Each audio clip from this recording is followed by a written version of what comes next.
Practice makes a man perfect.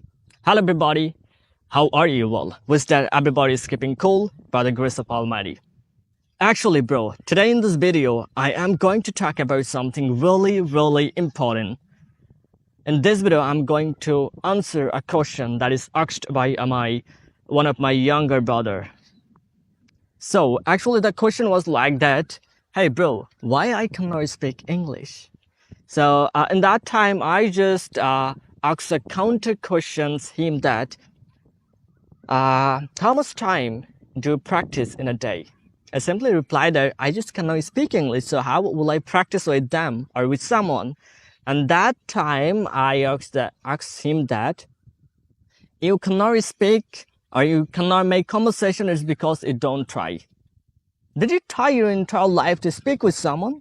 Did you push yourself in situations where you have to speak with someone, especially in English?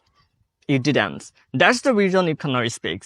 So the moral of the story, if you want to speak, if you want to be a good speaker, if you want to be expert at speaking, so you have to speak. No matter what that you speak. Practice makes a man perfect.